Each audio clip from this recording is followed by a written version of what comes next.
Vous savez déjà ce que sont une base et un repère de l'espace. Vous allez maintenant apprendre ce qu'est une base orthonormée de l'espace et ce qu'est un repère orthonormé de l'espace. Dire qu'une base IJK de l'espace est orthonormée signifie que les vecteurs IJK qui la constituent sont 2 à 2 orthogonaux et sont de même norme. Et cette même norme est choisie comme unité, c'est-à-dire que l'on a norme de I égale norme de J égale norme de K égale.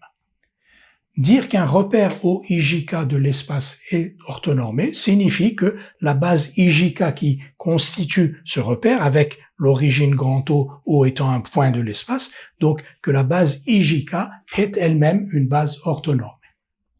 Dans une base orthonormée, si U1 et U2 sont deux vecteurs de coordonnées respectives x1, y1, z1, x2, y2, z2, U1 scalaire U2 s'écrit x1, x2 plus y1, y2 plus z1, z2. On appelle cela l'expression analytique du produit scalaire. Norme de U1 est égale à racine carrée de x1 carré plus y1 carré plus z1 au carré. Puisque norme de U1 au carré, c'est U1 scalaire U1. U1 scalaire U1, c'est x1 au carré plus y1 au carré plus z1 au carré. Donc, norme de U1 est égale à racine carrée de x1 au carré plus y1 au carré plus z1 au carré. Deux vecteurs U1 et U2 sont orthogonaux si et seulement si leur produit scalaire est nul. Et dans une base orthonormée, le produit scalaire, comme on vient de le voir, s'écrit x1, x2 plus y1, y2 plus z1, z2.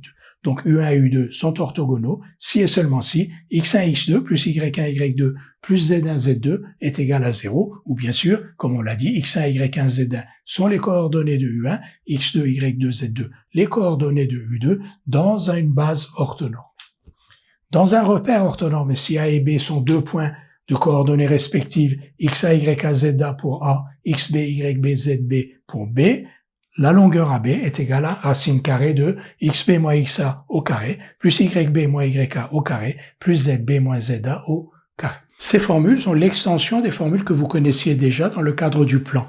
U1 scalaire U2 égale x1, x2 plus y1, y2. AB égale racine carrée de xb moins xa au carré plus yb moins yk au carré. Nous allons maintenant faire des exercices pour nous entraîner à utiliser l'ensemble de ces formules et propriétés.